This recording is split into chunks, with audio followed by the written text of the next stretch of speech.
Hello viewers, welcome back to our channel. సీజన్లో ఒక్కసారైనా నల్లేరుని తినాలండి. ఇది మోకాలు నొప్పులకి చాలా బాగా పనిచేస్తుందంట. ముందుగా చేతికి ఆయిల్ రాసుకొని నల్లేరుని ఇలా తీగలు వచ్చేలా తీసుకోవాలి. మీకు కనుక ఇలా రాకపోతే పీలర్తో బీరకాయ చెక్కుకున్నట్టయినా చెక్కుకోండి. ఈ నల్లేరుని వజ్రవల్లి అని కూడా పిలుస్తారంట. ఇప్పుడు మనం నల్లేరు పచ్చడి ఎలా చేసుకోవాలో చూసేద్దాం. తీగలన్నీ తీసేశాక నల్లేరుని శుభ్రం చేసుకుని పక్కన పెట్టుకోండి. స్టవ్ పైన ఒక కడాయి పెట్టుకుని దానిలో ఆయిల్ వేసి ఆయిల్ హీట్ అయ్యాక 3 పచ్చిమిర్చి, 3 ఎండుమిర్చి, 4 వెల్లుల్లి రెబ్బలు, 1 టేబుల్ స్పూన్ జీలకర్ర, 2 టేబుల్ స్పూన్ల ధనియాలు వేసి బాగా ఫ్రై చేసుకొని ఫ్రై అయ్యాక ఒక గిన్నెలోకి తీసుకుని పక్కన పెట్టుకోండి.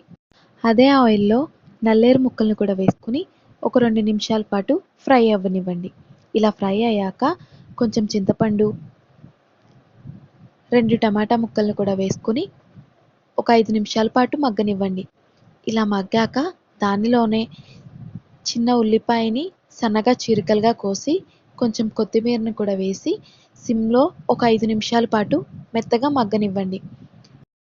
ఈలోపు మనం మిక్సీ జార్లో ముందుగా ఫ్రై చేసుకున్న మిశ్రమాన్ని అలాగే రుచికి సరిపడా ఉప్పుని వేసుకొని మిక్సీ పట్టుకోవాలి. మన ఉల్లిపాయలు, కొత్తిమీర కూడా చక్కగా మగ్గిపోయాయి. స్టవ్ ఆఫ్ చేసుకొని దీనిని ఒక 10 నిమిషాల పాటు చల్లారనిచ్చాక మిక్సీలో వేసుకొని మెత్తగా గ్రైండ్ చేసుకొని పోపు వేసుకుంటే ఎంతో హెల్తీ అయిన నల్లేరు పచ్చడి రెడీ అయిపోతుంది.